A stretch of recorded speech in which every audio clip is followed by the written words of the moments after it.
The pale blue envelope trembled in my wrinkled hands. It wasn't the chill of the morning that made me shake. It was the name written in soft, rounded letters on the front. Lena Whitaker, my daughter. 3 years of absolute silence. And now this? I opened it carefully, as if every movement might tear apart what little was left of my heart. Inside was a card, hand-drawn with daisies, and a hesitant message scrawled across the middle. Mom, I've been thinking about you a lot. Can we talk? I miss you. 3 years, 3 forgotten birthdays, 3 ignored Christmases, 3 times I stood at her doorstep and wasn't even acknowledged. The last time I tried to see her, I waited on the bench across from her father's house for nearly 2 hours until she came out. That woman, the manipulative stepmother he met shortly after our divorce. She looked me in the eye and said, "She doesn't want to talk to you. Just accept it and leave." And I left, but I never accepted it. Then last Tuesday, everything changed. I won the lottery. A ticket I bought on impulse at the pharmacy checkout, $18 million. My mind is still trying to process it. The very next morning, after my name aired on the local news, Lena's note showed up at my door. Coincidence? Maybe. But some coincidences scream too loudly to be ignored. In her message, she offered a late apology, said she felt deceived by her father and betrayed by her stepmother, claimed she now understood that I hadn't pushed her dad out on a whim, but had survived 20 years of a marriage where every kind gesture came with shouting, threats, and sometimes worse. But why now? Does she want reconciliation? Peace? Or is it just a share of the fortune that everyone in the country saw attached to my name? That same afternoon, we met at a quiet cafe in downtown Providence, far from the press and curious eyes.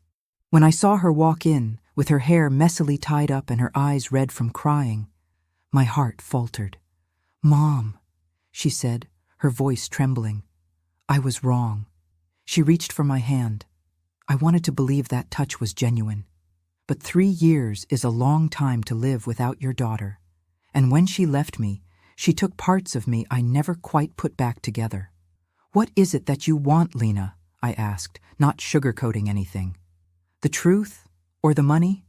She recoiled, like my words had stung. I finally realized you were always right.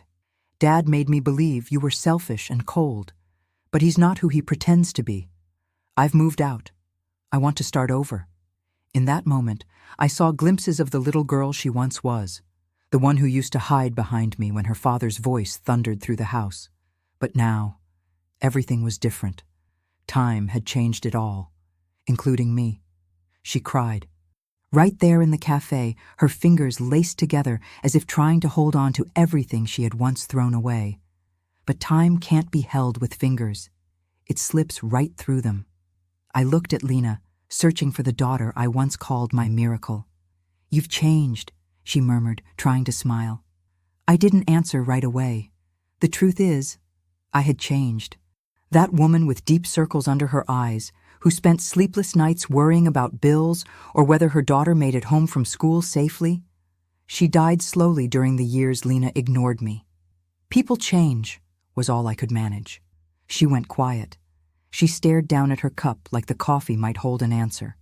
I watched her closely, every little expression, every twitch of her brow, trying to figure out if this reunion was real, or just regret, dressed in need. "I don't want your money, Mom," she said suddenly, as if she could read my thoughts. "Then what do you want?" She hesitated, swallowed hard, looked away. "I want to make up for lost time, or at least say goodbye to the woman I lost." Her words echoed deep, but not in the poetic way they might in a movie, because the woman she lost was me. And it wasn't chance that took me from her. It was her choice. I remember the day she turned 18. She showed up at home with her bags packed, said she was moving in with her father, that she was tired of my bitterness, my rules. She had a list of reasons, memorized, rehearsed, each one planted in her head by him. "You never let me see his side," she yelled that day. "I grew up hearing he was a monster, but maybe you're the real villain in this story, Mom." It felt like she slapped me, not with her hands, but with her words. She didn't know what it was like to hold your own body up after being shoved against a wall. She didn't know what it was like to smile through dinner with a swollen eye. She didn't know, and she didn't want to know. I sent him away to save you, and you chose to run to him, I said, my voice shaking at the memory. For 3 years you replaced me, and now you want time? She cried quietly. The tears fell without sound, and there she was, a woman lost from herself, and maybe a daughter just beginning to see. My stepmother controlled me, she admitted. She cut me off from everything, friends, freedom. She made me feel like you were a burden, an embarrassment. I only realized the truth when I saw I was becoming her. Cold, empty. I sighed. I remembered the prayer I once whispered on the kitchen floor, begging God to watch over her where I could no longer reach. You know, I said gently, just because we feel remorse doesn't mean the world owes us a second chance. She nodded, slowly. I just needed to say, I'm sorry. My eyes burned. But I didn't cry. In that cafe, I realized forgiveness begins with listening. But love requires memory. And some memories still throb like open wounds. If this story touched your heart, share it with someone who needs to be reminded of their worth. And if you'd like to walk this journey with me until the end, go ahead and hit subscribe. There's more to come, because sometimes the best parts of life begin when we think we've already lost it all. That night, after the cafe, I walked home slowly. The cold wind stung my face, but I barely noticed. There was another kind of chill spreading inside me, a frost made of memories that had never truly warmed. Lena had hugged me before she left. A hesitant hug, like someone asking for something that hadn't been offered yet. And I let her. But I didn't hug her back. My apartment was silent. The hallway lights flickered, just like always, and the old elevator groaned its way up, as if it carried the weight of all my disappointments. I dropped my coat on the chair and leaned against the window. Outside, the city lights danced slowly, indifferent to the storm inside my chest. It's strange how you can be surrounded by neighbors, by cars, by stores, and still feel like the loneliest person in the world. And for 3 long years, that's exactly how I felt. Utterly alone. I replayed the moment she left, the door slamming shut, the harsh sound of abandonment. She took a suitcase and a piece of my soul. I cried that night until my pillow was soaked. And still, the next morning, I got up, made coffee, and went to work. Because life doesn't pause for our pain. The truth is, I've always been too strong to fall apart completely. I raised my daughter alone after escaping a suffocating marriage. George, Lena's father, was the kind of man who'd wrap his arm around your waist just to remind you he was in control. He smiled in public and screamed behind closed doors. He made silence feel like a threat. I stayed with him for 20 years. 20. Trying to protect my daughter, pretending it was normal, swallowing my words, tiptoeing through each day, hiding the bruises, physical and emotional. And when I finally gathered the courage to say enough, he left, with disdain, and with that charm that always fooled everyone, including her. After Lena moved out, I tried. I wrote letters, sent messages, called. On her 21st birthday, I left flowers at the door of the house she shared with her father. The stepmother returned them with a note. Please don't insist. So I stopped trying, but never stopped feeling. And now she's here, with tears, with longing. But also, let's not pretend, just after seeing my face on the news as the winner of the lottery. $18 million, a number that changes lives, but it shouldn't change hearts. I sat on the edge of my bed with her note still in my hands. I read the words again, written in blue ink, and maybe regret. And I asked myself, what am I supposed to do? Forgiveness isn't the same as forgetting. And trust is an even more distant road. Slowly, I began to realize it wasn't just Lena asking for a second chance. Life itself was offering me one. The same life that had wounded me so deeply was now offering me the chance to choose, with dignity. I looked up at the dark ceiling of my room, as if waiting for an answer from above. Lord, I whispered, if there's still a path ahead, let it lead me to truth, because I don't want to be guided by resentment, but I also don't want to be fooled again. 3 days had passed since I saw Lena, and although I hadn't responded directly, she sent another message late in the afternoon. I miss you. I was thinking of visiting this weekend. Would that be okay? I read those words again and again. Then I locked my phone and took a deep breath. Something ached inside me. Not quite pain, not quite anger. It was more like distrust, laced with the tiny ember of hope still burning inside me, like the last sparks of a fire that should have gone out long ago. The next day, I went to the bank. The branch manager greeted me with that well-practiced smile, the kind reserved for newly minted VIP clients. Mrs. Doyle, congratulations again. Have you thought about how you'd like to manage your funds? I smiled softly. Funds. Such a sterile word, almost cold. I'm thinking of something that could help other women like me, I said, looking straight into her eyes. Women who were silenced in their own homes, who had to start over after 50. She was quiet for a moment, then nodded, visibly moved. I'm sure you'll inspire a lot of lives. On my way home, I passed by an old women's shelter. It had once been my only escape, years ago, when I fled from George with little Lena in my arms. The building was gray, but to me, it had always gleamed with hope. Within those walls, I had cried, rebuilt, and dared to plan again. I'd made up my mind. Part of that money would go toward restoring dignity to women who'd been left behind, just like I once was. I wasn't going to spend my fortune on yachts or mansions. I was going to plant freedom. That night, when Lena called, I picked up. Her voice was soft, cautious. Hi, Mom. Hi, Lena. I was wondering if we could talk more. I know I'm risking losing you forever, but you lost me the day you turned your back and believed someone who only wanted to use you, I said, calmly but firmly. What's left now isn't about winning me back. It's about rebuilding. If that's what you want, it's going to take time. It's going to require truth, and it's going to hurt. She cried on the other end of the line. I accept that, however long it takes. I didn't promise anything. I only asked that she not come visit just yet, that she give me space, that she show me with actions, not words, that this wasn't just about my newly discovered fortune. Then I hung up and sat on the porch. The cold breeze stung my skin, but my chest felt warm. I was changing. For the first time in a long time, I was in control of my own story, and I didn't need to raise my voice to be heard. The silence of my stance now spoke louder than any explanation ever could. The pain of being abandoned never truly disappears. But when you understand that your presence is a privilege, not an obligation, everything changes. The next morning, I woke before the sun. It was Saturday. The first rays hadn't yet touched the rooftops of the neighborhood.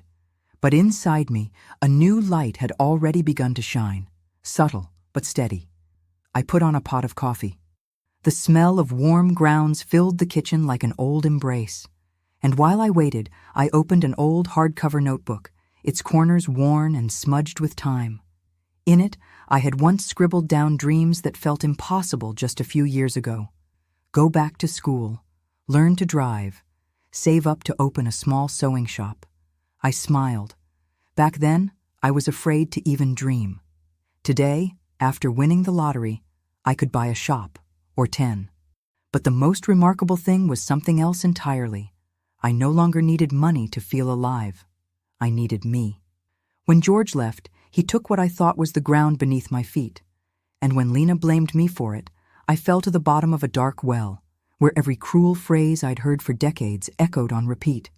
You're being dramatic. If I yelled, it's because you provoked me. You'll end up alone. And for a while, I believed it. But that morning, I realized I hadn't ended up alone. I had ended up whole. I decided to take a walk. I grabbed my coat, slipped on my sneakers, and headed to the park nearby. There were mothers chasing toddlers, elderly men playing chess, birds singing from the trees, and the smell of damp grass that always brought me peace. I sat on a bench and simply watched the world. With every deep breath, I felt my body accept the new season approaching. It was no longer a time to beg for love or settle for crumbs of affection. It was a time of choice, of peace, of reinvention. I remembered little Lena running through that same park, her golden hair flying in the wind, shouting, "Look, Mom!" as her laughter echoed through the trees. That child still lived somewhere inside the woman who now said she wanted to come back. And maybe one day she'd realize that when she chose to leave, she left behind her real home. But now, I was no longer a shelter. I was a lighthouse. If someone wanted to come closer, they'd have to move toward the light on their own, not be pushed by the storm. On my way back, I saw an elderly neighbor sitting on her porch. "Mrs. Doyle, I saw your name in the paper," she said with a kind smile. "They say you're a millionaire now." "That's what they say," I smiled back. "So, what are you going to do with it all?" I looked at her and took a deep breath before replying. "I'm going to live, and if I can, help other women do the same." She nodded, her eyes glassy. "That's beautiful and rare." That afternoon, I began sketching out the first ideas for a nonprofit project. A home for mature women who needed to start over, just like I once did. A place without judgment, where someone's story wouldn't be a burden, but a beginning. This wasn't just about the money. It was about what life had forced me to learn, and how I could now turn that pain into relief for other women. If you followed me this far, please understand this. Your past does not define you, not the mistakes of those who hurt you, not the silence of those who ignored you. The doorbell rang on a rainy Tuesday. I found it odd. I wasn't expecting anyone. I peeked through the window and felt my heart jump.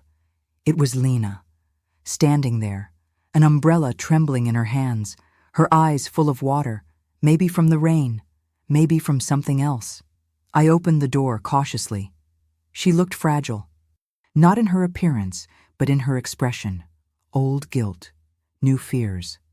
"Mom," she said like someone pleading. "You didn't say you were coming." "I know, but I had to." We stared at each other for a moment.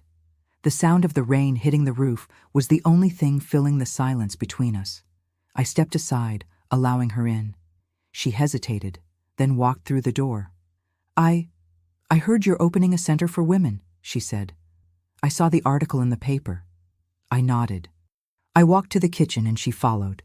I made 2 cups of chamomile tea, just like I used to when she was little and had nightmares. She sat on the edge of the chair, shoulders curled in. "I didn't come to ask for anything, I swear." "I know. I don't know where I belong anymore." That sentence shattered me, because I had felt that too. When George mocked me in front of Lena and later said it was just a joke. When I had to sleep in a hospital waiting room because I had nowhere else to go. When I looked in the mirror and wondered, will I ever feel like myself again? "Do you feel like you belong to yourself now?" I asked gently. "Because that's where you need to live first, Lena. Before any reconciliation, you have to recognize yourself." She lowered her eyes, gripping the cup tightly. "I'm trying. You know what hurts the most? Not believing you. Turning my back on the one person who truly loved me." I stepped closer, slowly. I reached for her hand. For the first time in years, I didn't feel pressure or expectation in that gesture. Just presence, just shared pain. "When you left me, Lena, something inside me died. But do you know what saved me?" She shook her head, her eyes glistening. "Choosing myself, stopping the chase for a place in the lives of people who didn't want me there." She began to cry, quietly. And this time, I cried too. It wasn't instant forgiveness. It was recognition. It was truth, finally spoken. "I can't promise a full reconciliation," I said softly, "but I can crack the door open. You'll have to show me who you are now, with time, with respect." She nodded, wiping her face with the back of her hand. "And I could start by coming Saturday to help set up the center. I know how to paint, and I brought a cake. Apple. like the one you used to make for my birthdays. My heart cracked open again. Saturday, 9 a.m., I said in a whisper. And bring old clothes. There's going to be paint in your hair. She smiled. A timid smile, not quite reaching her whole face, but lighting something inside it. As she left, I watched from the window. I saw her disappearing into the rain, this time walking slowly. Not from weakness, but out of reverence. Saturday, 9 a.m. I was already in my apron, hair tied up in a messy bun, a box of paint cans open on the floor of what would soon be the center's community room. The space still smelled of old dust and fresh cement, a curious mix of what had been and what was yet to come. It smelled like a beginning. Lena arrived right on time. She wore an old, paint-stained t-shirt, patched-up jeans, and a pair of worn sneakers she probably used for walking. In her arms, she carried the apple cake, wrapped in a floral dish towel. "I brought coffee, too. No sugar, the way you like it," she said, a bit awkwardly. "Thank you," I replied, accepting the gesture, without too much sweetness. The wound was still healing, and I'd learned not to sugarcoat the truth. She looked around, her eyes scanning the raw walls, the stacked furniture in the corner, the plastic sheets thrown across the floor. "This place has a soul, you know, even empty." "It'll have even more when the stories start happening here," I said, picking up the paint roller. We began painting in silence. Each stroke of the roller erased the grime and revealed a clean, bright white. It felt almost too symbolic, and yet deeply real. At times, our arms brushed by accident. Other times, we exchanged quick glances. Not everything needed to be said. Too many words between us had already been cursed. Now silence felt like healing. "Mom," she broke the quiet an hour in, her voice low. "You know what hurts? That I only understood the depth of your love when the pain finally found me too." I stopped painting. "I never wanted you to learn through suffering," I said. "But sometimes that's the only language the heart understands." She sat on a small stool and picked up a smaller brush to work on the corners of the wall. "Do you think, someday, we could be mother and daughter again?" "We never stopped being that," I answered. "We just stayed silent for too long." She smiled. A slight, honest smile, humble. "I want to get to know you now, not just remember who you used to be, but really see who this woman is, the one who rebuilt everything, including herself." That struck a chord deep inside me, because I wanted that too. Not to be seen as a martyr, not as a victim, but as a woman who had been hurt, forgotten, left behind, and who, despite it all, was still standing, whole. By late afternoon, with the walls finished, we sat on the floor drinking tea, our backs to the sun filtering through the freshly washed window. "I've read about you, you know," Lena said. "About the project, the lottery win, the story of your resilience. It's all so inspiring, and also kind of heartbreaking. Pain, when accepted, becomes a bridge," I replied. "And what we build on the other side is what sets us free." She nodded, tears in her eyes. "I know I can't go back in time, Mom. But I want to do things differently moving forward, if you'll let me." I thought about all those nights I cried with a shattered sense of hope, all the ignored messages, and I realized maybe what Lena was asking for now wasn't a place in my life, but a space in my heart where bitterness no longer lived. Months passed since that afternoon we painted together. The center finally opened its doors. It wasn't just a building, it was a declaration. Inside, women of all ages arrive carrying broken stories, long silences, and invisible scars. And slowly they leave with their heads held high, as if hearing their own voices for the first time. Lena kept coming on Saturdays. At first, she was quiet. Later, proactive. She organized shelves, packed donation boxes, poured coffee for women who, like her, were trying to find a new way to exist. Without shouting, without fear, without shame. We became two women walking side by side, not like before, but like now. A bond, mature, grounded, real. She learned that being a daughter again takes more than wanting it. It takes tending to the bond. And I learned that forgiveness isn't forgetting. It's accepting that the past doesn't have to dictate the pace of the future. There are still days I catch myself remembering the harsh words I once heard, the birthdays spent in silence, the Christmases with empty chairs. But now, when those memories come, I take a deep breath and remind myself of the woman I've become and of what I built despite it all. Lena asked me to co-sign the intake form for a new resident at the center. It was symbolic, intimate. You taught me that we can begin again, and that starting over doesn't make us smaller. It sets us free, she said, eyes glistening. I smiled. Her hand gripped the pen with purpose, and mine rested gently over hers. Starting over is for those who have survived enough to know they deserve more. That night, she drove me home. Before I got out of the car, she said, "You don't know this yet, but I won the lottery too." I looked at her, puzzled. I won the moment you let me back in, and this time, for real. The tears came quietly, but they weren't from pain. They came from something much rarer, recognition.